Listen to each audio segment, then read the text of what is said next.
UFC fights can be stopped for the strangest of reasons. Plenty of MMA fans were left scratching their heads after the referees made these decisions. The referees have a very difficult job, making sure that the athletes abide by the rules and, more importantly, making sure the fighters are safe. So in this video, we will discuss top 10 weirdest fight stoppages in UFC history. Let's start. Number 10. Gray Maynard vs. Robert Emerson. He is done, but so are you. Joe Rogan had a rather tense conversation with Gray Maynard after a unique stop to his bout when facing Rob Emerson. Gray picked Rob up and put him down hard, a little too hard. Maynard's head hit the canvas, and he put himself to sleep. It seems as if Gray won though, as the slam forced Emerson to tap out. Rob tapped and the referee tended to him while Gray's body rolled off and lay there. Gray disputed this match being declared a no contest, but Joe backed up the referee's decision as he spoke to Maynard after the fight. Number 9. Eric Silva vs. Carlo Prater. Once again, Joe Rogan is ready and willing to speak his mind. Eric Silva kicked in the doors when he entered the UFC. With his first two fights only lasting roughly 70 seconds, things looked very bright for Silva. That is until Mario Yamasaki shocked the Rio de Janeiro crowd. Eric blitzed Carlo with a right hand that flowed into a knee to the body perfectly. Prater was dropped and holding on to a single leg, but the subsequent blows caused Mario to step in.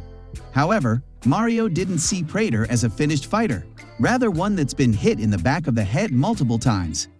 Number 8. Pete Sell vs. Nate Quarry 1.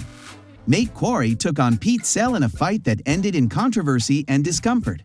The fight was essentially over right as it started, as it only went 42 seconds. Nate dropped Pete with a quick punch and dove on the injured fighter quickly. Referee Cecil Peoples followed suit and also jumped on the fighters. Cecil didn't give Sells a chance to recover and stopped the fight prematurely. Not only that, but Cecil Peoples awkwardly laid on the two fighters for about 20 seconds. Number 7. James Krause vs. Bobby Green. Two names that aged well are James Krause and Bobby Green. Two of Bobby's kicks hit the cup of Krause, resulting in a point deduction.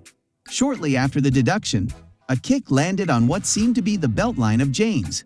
It's up for debate on if the kick hit the cup or not, but the reaction wasn't one of a liver kick. Krause went down, and John McCarthy stopped the fight. John informed Green that he was the winner, and this surprised many. The referee claimed that the kick was clean and that James didn't want to continue the fight. Number 6. Anthony Johnson vs. Kevin Burns. It's incredible that out of all the heavy hitters that Anthony Johnson has faced in his career, he's only suffered one loss by KO or TKO. In real time, it looked as if a jab-uppercut combination landed and Johnson went down.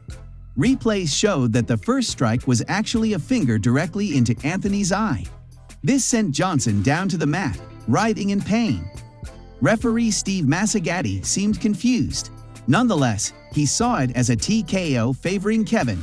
Johnson received surgery and won the rematch, but the sore eye left an eyesore on the record. Number 5. John Jones vs. Matt Hamill.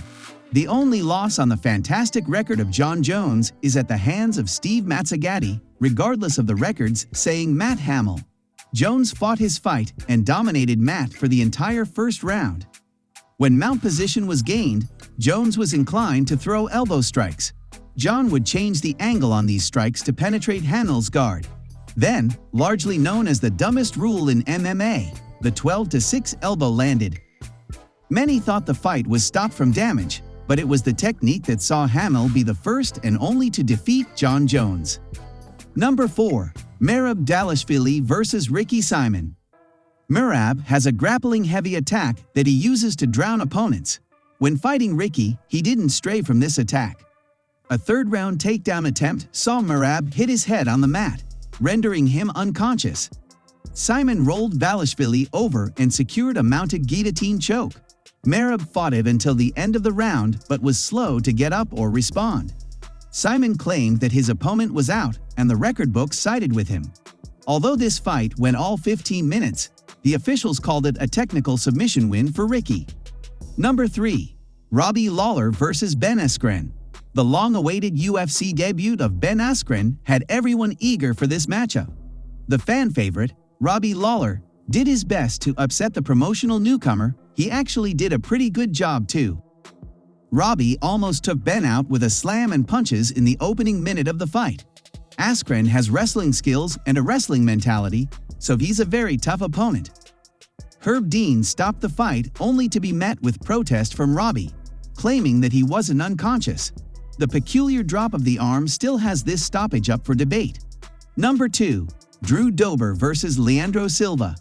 Possibly the worst stoppage in MMA history in terms of grappling competency, Drew Dober lost to Leandro Silva by defending the guillotine choke properly. In a grappling scramble, Silva grabbed the neck and pulled guard for the choke.